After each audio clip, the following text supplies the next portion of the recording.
नमस्ते बच्चों, आपकी थोड़ा लंबे समय के बाद वीडियो लेके आई हूँ, इसलिए मैं कहती हूँ वीडियो की तरफ आगे बढ़ते हैं। हालांकि टाइम वेस्ट नहीं करेंगे। मैंने पहले जो वीडियो बनाया था आपका ये प्रविधि वाला टेक्निक जो करी थी उसी को लेके आगे बढ़ रहे हैं, ठीक है। तो हमने जो की थी टेक्निक्स वो थी विवरण और वर्णन वाले टेक्निक्स को हमने क्लियर किया। आज इसी प्रकार से दो और टेक्निक करूँगी जो थोड़ी सिमिलर है बट बहुत अंतर है। तो उनमें से है एक हमारी पहली आती है व्याख्यान प्रविधि, ठीक है। व्याख्यान प्रविधि क्या होती है? देखिए, जब हमारे बहुत पहले प्राचीन काल के समय की बात अगर कर लें तो वहाँ पर गुरुकुल में पढ़ाई करवाई जाती थी, गुरुकुल हुआ करते थे, ठीक। वहाँ पर एडमिशन करवाया जाता था। अब गुरुकुल में कभी भी बच्चे जाते थे तो कोई किताब कॉपी लेके नहीं जाते। वहाँ पर जो भी पढ़ाई कराई जाती थी वो जो गुरु होते थे वो अपना व्याख्यान किसी न किसी पर्टिकुलर टॉपिक पे दिया करते थे। कभी कोई आज एक विषय पर चल रहा है तो उसके आगे का विषय कल चलेगा, उसके आगे का कल चलेगा। सब एक कड़ी से जुड़ी हुई बातें होती थी जो शिष्यों को गुरु बताते थे। और प्रवृत्ति क्या रहती थी, टेक्निक क्या रहती थी? समझाने की, व्याख्यान करने की। तो इसीलिए व्याख्यान प्रविधि को इंग्लिश में कहते हैं लेक्चर। नहीं बोलते जाओ लेक्चर दे आ जाते। तो लेक्चर जब देते हैं तो उसमें क्या होता है, भाषा होती है, सब कुछ होता है, व्याख्यान होता है, हम समझाते हैं। अगर इसको मैं सरल भाषा में कहूँ कि जैसे आपकी किताब का बड़ा चैप्टर, ठीक है, जैसे कि हिस्ट्री ले लीजिए, इतिहास, ठीक, ज्योग्राफी, बहुत से ऐसे ज्योग्राफी में भी चैप्टर होते हैं या बहुत से ऐसे टॉपिक होते हैं ज्योग्राफी के जो जब हम पढ़ाते हैं या टीचर्स उसको बुक का जैसा लिखा है वैसा पढ़ता है और पढ़ के समझाता है तो बच्चा बहुत बोर हो जाता है। उसी प्रकार से इतिहास की बुक खोलने में, बैग से बुक इतिहास की निकालने में नींद आती है, खोलने की तो दूर की बात हो जाती है। जब वो खोल के चैप्टर देखता है तो देखता है अरे पहले चैप्टर गिनकर काउंट कर लेता है, इतने पेज का चैप्टर है। तो उसके बाद वो चैप्टर काउंट करता है, उस अनुसार वो चैप्टर को काउंट करता है, उसके बाद बोर हो जाता है। तो ये तो व्याख्यान जो होता है जैसे कि हिस्ट्री में बहुत ज़रूरी होता है, हिस्ट्री वगैरह ज्योग्राफी हो गया, कोई भी ऐसा खंड, कोई भी ऐसी चीज़ जो बहुत ज़्यादा लिखी हो, लिखित प्रमाणित में बहुत ज़्यादा है और आपको उसको संक्षिप्त करके बच्चों के आगे प्रस्तुत करना है। मतलब कहने का है सारे मैटर उसमें आ जाए। जैसे कि बहुत सारे नाम होते हैं इतिहास में, अगर कोई भी हम किसी चीज़ का इतिहास पढ़ते हैं, किसी भी व्यक्ति का इतिहास पढ़ते हैं तो उसके अंदर कैरेक्टर्स बहुत सारे होते हैं। अब उन एक एक कैरेक्टर के बारे में पढ़ना ये बहुत ज़्यादा होता है बच्चे के लिए। तो क्या करता है टीचर, क्या करता है, जो कुशल शिक्षक होता है वो क्या करता है, वो सारी चीज़ों को निचोड़ कर एकजुट बनाकर उसका एक छोटा सा व्याख्यान कर लेता है, बना लेता है और उसको फिर छात्रों के आगे प्रस्तुत करता है। तो इससे एक शॉर्ट स्टोरी समझ लीजिए उसके रूप में प्रस्तुत करता है। तो जो वो व्याख्यान होता है तो बच्चे को लगता है कि हाँ ये तो बहुत ही ईजी थी चीज़। अब उसका इंटरेस्ट होता है वो इतिहास की तरफ आकर्षित हो जाता है। और प्रस्तुतिकरण आपका कैसा है, व्याख्यान देने की प्रक्रिया आपकी कैसी है, प्रश्नोत्तर प्रविधि उसमें कर रहे हैं आप या आप वर्णन व्याख्यान कर रहे हैं, क्या कर रहे हैं, किस तरीके से विधि से कर रहे हैं, ये आप पर डिपेंड होता है। तो इसीलिए इसको लेक्चर टेक्निक कहा गया है कि जो भी है आप लेक्चर दीजिए, ठीक है। अब इसकी प्रवृत्ति क्या होती है, जैसे लेक्चर देने की प्रवृत्ति क्या रहती है, जैसे कि आप कोई भी लेक्चर देते हैं तो उसका कुछ उद्देश्य जो होता है वो निर्धारित जरूर करते होंगे। जैसे कि कोई भी टॉपिक है आपको उसके लिए लेक्चर देना, उसका व्याख्यान बच्चों क्या करना, तो उसका कुछ तो उद्देश्य होगा। उद्देश्य आप मोटो आप उसका तैयार मतलब अपने अंदर एक बनाते हैं कि हाँ मेरा ये उद्देश्य है बच्चों को पढ़ाने का कि ये टॉपिक मुझे इसलिए क्लियर करना है, ठीक। अब जो उद्देश्य आपने लिया उसके प्रति आपने क्या बनाई, प्रस्तावना प्रस्तुत करी, प्रस्तावना बनाई, आपने प्रस्तावना डील करी कि किस तरीके से आप बच्चों के आगे करेंगे, क्या क्या मटेरियल यूज़ करेंगे, आपके शब्दों में कौन कौन से शब्द होंगे, शब्द कब आरोही अवरोही क्रम में हो जाएंगे, कब अप्स एंड डाउन्स चलेंगे उसमें, कब आगमन विधि का कब निगमन विधि का यूज़ करेंगे। कहने का मतलब है बहुत सारी चीज़ें आप उसमें प्रस्तावना में अपने डालेंगे।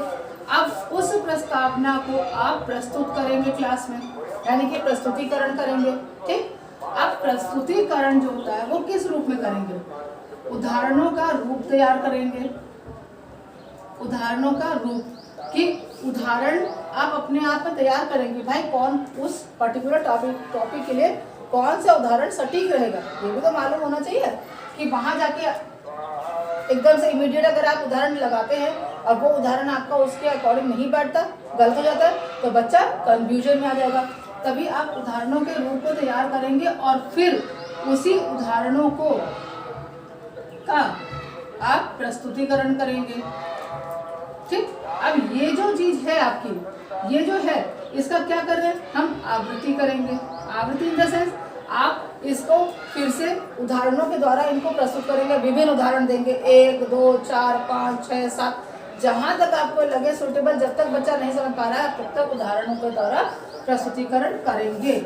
और उसके बाद क्या करेंगे, जो भी आपने व्याख्यान किया है, जो भी कक्षा में आपने समझाया है, अपने उस पाठ को लेकर उससे रिलेटेड आप प्रश्नोत्तर कर लेंगे। अब जब आप प्रश्नोत्तर कर लेते हैं तो प्रश्नोत्तर के द्वारा प्रश्न जब करते हैं तो आपको उत्तर प्राप्त होते हैं, और जिस प्रकार से आपको उत्तर प्राप्त होते हैं उसके द्वारा आप निष्कर्ष निकाल लेते हैं कि आपका व्याख्यान कैसा था, कि आपने जो छात्रों तक वो व्याख्यान प्रविधि पहुंचाई है वो किस प्रकार से थी और बच्चों तक किस तरीके से किस हद तक पहुंच सके। तो ये तो हो गया हमारा व्याख्यान। ठीक, अब हम बात करेंगे कि व्याख्यान जो होती है वो प्रयोग कब किया जाता है। जैसे हर एक टेक्निक का प्रयोग करने का एक समय होता है, एक जगह होती है, कि हर टेक्निक हर जगह प्रस्तुत नहीं की जाती है। हर टेक्निक एक पर्टिकुलर टेक्निक एक पर्टिकुलर जगह के लिए बनी है, कि कौन से खंड के लिए आप व्याख्यान यूज करेंगे, कौन से किस तरह के चैप्टर को या टॉपिक को कवर करने के लिए आप प्रश्नोत्तर करेंगे, किस तरह के लिए विवरण या वर्णन करेंगे। तो उसी प्रकार से व्याख्यान प्रविधि कब इस्तेमाल करनी है ये आपको मालूम होना चाहिए। सॉरी, तो प्रयोग करने का कब करना चाहिए, तो देखिए एक होता है सबसे पहले सॉरी सबसे पहले आता है संक्षिप्तीकरण। संक्षिप्तीकरण हेतु, संक्षिप्तीकरण हेतु मतलब जैसे इंग्लिश में कहते हैं टू सैम्युराइज। टू सैम्युराइज कहने का मतलब है किसी भी चीज को, जैसे कि मैंने आपको अभी व्याख्यान में जब मैंने आपको समझाया डिस्क्राइब किया तो मैंने बताया कोई भी लेंदी चीज जो, जैसे कि मैंने बोले कि किताब में बहुत ज़्यादा दिया है, बच्चा बोर होता देख के कि अरे 15 पेज का लेसन है, तो उसी का आपने शॉर्ट संक्षिप्तीकरण एक स्टोरी टाइप मेकिंग कर दिया और आपने उस चीज़ को कक्षा में प्रस्तुत किया, तो बच्चे को उस विषय से लेके उस सब्जेक्ट टॉपिक से लेके पर्टिकुलर इंटरेस्ट नहीं था, लेकिन आपने उसका जागृत कर दिया। तो संक्षिप्तीकरण हेतु व्याख्यान प्रविधि जरूरी होती है। व्याख्यान प्रविधि हमेशा बड़े पैमाने के लिए ही चलाई जाती है, जैसे कि इसीलिए इसको लेक्चर मेथड कहा गया है कि जब कोई चीज़ बड़ी होती है, बड़े चैप्टर्स होते हैं, ज़्यादातर इतिहास में किसी किसी का इतिहास बताते हैं, बहुत बड़े बड़े ग्रेट लीडर्स का इतिहास बताते हैं, जीवनी की चर्चा करते हैं, तो वो सारी चीज़ें कि जब हम संक्षिप्तीकरण के द्वारा बताते हैं तो छात्रों को अच्छे से समझ में आ जाता है। अगला बताते हैं प्रेरणा प्रदान करने हेतु। प्रेरणा प्रदान करने हेतु का मतलब क्या होता है कि छात्रों को जब हमने पढ़ाया, हम कोई चीज़ बताते हैं तो क्या हमारा मोटिव क्या रहता है, हमारा मोटिव यही रहता है कि बच्चे को मोटिवेट करें। कैसे मोटिवेट करें, कि उनको इस तरीके से अच्छे शब्दों में बताएं कि छात्र के अंदर उस चैप्टर को लेके, उस पर्टिकुलर टॉपिक विषय वस्तु को लेकर बच्चे के अंदर प्रेरणा जागृत हो कि हाँ ये विषय इतनी सारी इम्पोर्टेंट चीज़ों को क्या यूँ कह रहे कि इतने सारे अच्छी चीज़ों को अपने अंदर कंटेन किए हुए है, अपने अंदर ग्रहण किए हुए है। ये कौन बताता है, ये एक शिक्षक उस विषय वस्तु की जब जानकारी देता है तब वो बच्चों को, छात्रों तक ये सब चीज़ें पहुंचाता है। ठीक है, अब हम आए कि अतिरिक्त विषय वस्तु के लिए। अतिरिक्त विषय वस्तु के लिए मतलब क्या होता है, जैसे कि मान लीजिए पाठ में कोई एक ऐसा टॉपिक है जो पाठ में उस क्लास के अकॉर्डिंग बहुत सीमित दे रखा है, ठीक, और ज़रूरत से ज़्यादा छोटी चीज़ भी बच्चे को समझ में नहीं आती है, तब आप क्या करते हैं, तब आप उसका डिस्क्रिप्शन विस्तार पूर्वक में देते हैं ताकि बच्चे को वो जो चीज़ दी गई है उसके बारे में मतलब समझ में अच्छे से आ जाए।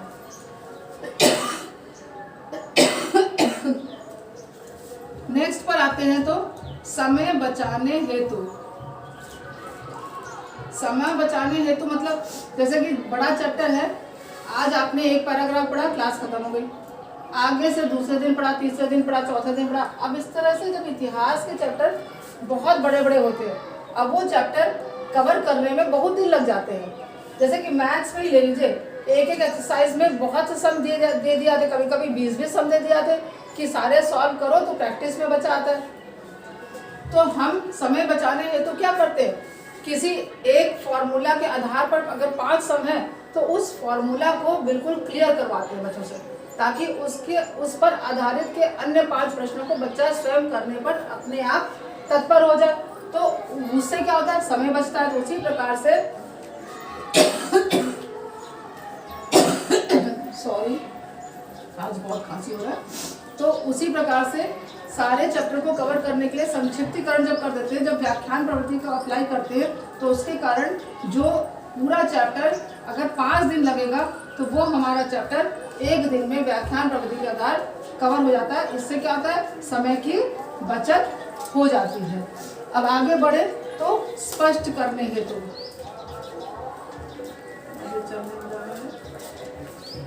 स्पष्ट करने हेतु।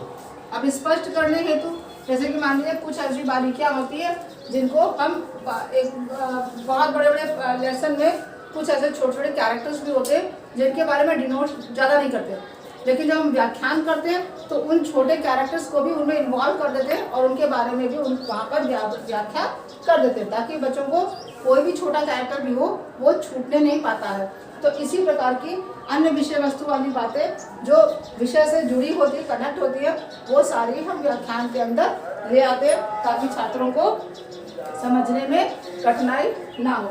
सबसे चीज आती है गृह कार्य।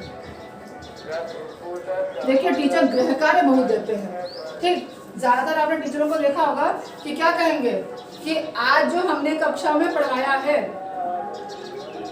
जितना भी मैंने आज पढ़ाया है उसी को आप लोग एक पेज में लिख के लाएंगे, समझ गए। तो ये क्या हुआ, ये आपकी अपनी सरलता हो गई, बच्चे की बुद्धि का कोई काम नहीं होगा। बच्चा बोर हो रहा है, अरे आपने व्याख्यान किया है, तरह तरह से समझाया है, बच्चा क्या चीज को लिखेगा।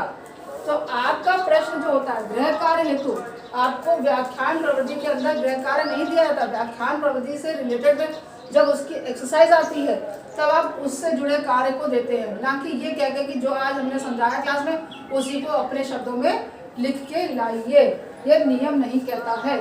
अब ये हमारे हो गया कि व्याख्यान प्रवृत्ति किस प्रकार से प्रस्तुत की जाए। अब अगर हम आगे चल के इनके गुण दोष की बात करते हैं तो पहले इतना नोट कर लीजिए, फिर हम आगे चलेंगे। चलिए गुण दोष की बात करते हैं जल्दी जल्दी से। देखिए गुण और दोष कहने का मतलब है कि व्याख्यान प्रवृत्ति, हर एक प्रवृत्ति की हर एक टेक्निक के कुछ पॉजिटिव एस्पेक्ट्स भी होते हैं, कुछ निगेटिव सभी के होते हैं, पॉजिटिव भी होते हैं, सभी के अंदर है कुछ कमियां कुछ अच्छाइयाँ, ठीक। तो देखिए अगर अच्छाइयों की बात करें तो व्याख्यान प्रवृत्ति में क्या होता है कि जब हम व्याख्यान करते हैं तो उसमें हमें सामग्रियों की जरूरत नहीं होती, शिक्षक को किसी भी सामग्री की जरूरत नहीं होती है, ठीक। अब इसी से कनेक्ट करिए निगेटिव में कि सामग्री की जरूरत नहीं होती। तो जिन विषयों में या जिन टॉपिक में या जिन विषय वस्तु को क्लियर करने में सामग्रियों की जरूरत होती है, वहाँ के लिए यह प्रवृत्ति थोड़ी सी हानिकारक हो जाती है, ठीक, उतनी लाभप्रद नहीं होती है। कम समय में अधिक जानकारी छात्रों को दी जा सकती है। अगर मान लीजिए आपके पास थोड़ा समय रह गया, चैप्टर्स बहुत बड़े बड़े हैं, कवर नहीं कर हो पाएंगे सारे सिलेबस, तो सिलेबस कवर करने की सबसे अच्छी टेक्निक क्या होती है कि हम सारे सब्जेक्ट हर एक चैप्टर का समराइज करके छोटे उसमें बना के संक्षिप्त करके हम बच्चों के आगे प्रस्तुत करते हैं, और उसके बाद उसके नीडेड एक्सरसाइजेज जो होती हैं, जो प्रश्नोत्तर और जो भी कुछ होता है वो हम करवा देते हैं, इसलिए चैप्टर जल्दी कवर हो जाता है, ठीक। अध्यापक के लिए यह प्रविधि अधिक उपयोगी होती है। अध्यापक के लिए उपयोगी क्यों होती है, क्योंकि अध्यापक के अंदर ये क्वालिटी होनी चाहिए कि बड़े से चैप्टर को छोटा करके कैसे बच्चों के आगे प्रस्तुत करें ताकि बच्चे को वो चैप्टर सरल लगने लगे, इसीलिए। और महापुरुषों के विषय में उपयोगी कहने का मतलब महापुरुषों के बारे में जो भी पाठ होते हैं वो बहुत बड़े बड़े होते हैं। तो जब हम उनकी जीवनी से जुड़े, लाइफ से जुड़ी कुछ ऐसी घटनाओं को छात्रों के आगे प्रस्तुत करते हैं तो छात्रों के अंदर उस महापुरुष के बारे में पढ़ने की जिज्ञासा भी उत्पन्न हो जाती है।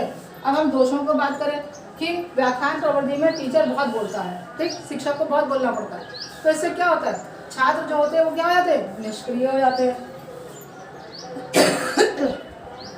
तर्क व निरीक्षण का सर्वथा अभाव रहता है कि यहाँ पर हम बच्चों के साथ तर्क नहीं कर पाते, क्या हम बच्चों से डिस्कशन कर पाए या बच्चों से ही कुछ बोल पाए कि चलिए आगे के टॉपिक आप समझाइए, तो ये सब कार्य नहीं हो पाता। इसके कारण बच्चों के अंदर की ये सब जो हमें जिज्ञासा जागृत करनी होती है उनका अभाव हो जाता है। यह प्रवृत्ति केवल स्मृति केंद्रित है कि जिस बालक को या जिस शिक्षक को जिसकी स्मृति बहुत स्ट्रांग है कि सारा चैप्टर अपने अंदर मेमोराइज कर सकता है, मेमोराइज करने की क्षमता रखता है, क्योंकि किसी भी चीज़ का छूटना वो भी खराब बात होती है ना, कि कोई एक चीज़ छूट गई, प्रश्न उसी से रिलेटेड आ गया, तब क्या होगा, बच्चा तो भाई आपके व्याख्यान पर आधारित था, उसने पाठ पढ़ा ही नहीं था पूरा। तो इसीलिए स्मृति बेस्ड होती है ये चीज़ें कि जहाँ पर आपकी स्मृति पर आधारित ये जो होती है व्याख्यान प्रवृत्ति होती है। ठीक, अब हम आगे चलेंगे अपनी नेक्स्ट प्रवृत्ति के ऊपर। ये हमारी व्याख्यान प्रवृत्ति है, अगली प्रवृत्ति हमारी आगे चलते हैं। तो ये थी हमारी व्याख्यान प्रवृत्ति जिसके बारे में अभी हम पढ़ रहे थे, और इसके हम कुछ कहाँ पर इस्तेमाल करना चाहिए उसके बारे में पढ़ा, गुण दोषों के बारे में पढ़ा हमने। ठीक है, किसी भी टेक्निक्स में अगर जो भी पॉजिटिव एस्पेक्ट्स होता है उसी के आप तुरंत उसमें देखिए तो वो आपको निगेटिव मिल जाएंगे। जैसे मान लीजिए आपको गुण मालूम है, दोष मालूम नहीं, अब दोष आ गए, क्या लिखे, अरे गुण मालूम है, गुण ही का आप एकदम पलट के बार करिए, दोष निकल आएगा उसका। तो व्याख्यान प्रवृत्ति लेक्चर मेथड जो होता है वो उच्च शिक्षाओं के लिए ज़्यादातर वहाँ पर यूज़ किया जाता है। ठीक है, और इसी से रिलेटेड जो मैंने नेक्स्ट टेक्निक की बात की थी तो वो थी स्पष्टीकरण हमारी, जिसको हम कहते हैं एक्सप्लेनेशन, स्पष्ट करना, किसी चीज़ को एक्सप्लेन करना। ठीक, तो इस प्रवृत्ति के बारे में हम लोग नेक्स्ट वीडियो में पढ़ेंगे। बने रहिए साथ मेरे, लाइक और सब्सक्राइब करते रहिए और प्लीज़ शेयर भी करते रहिए। थैंक्स।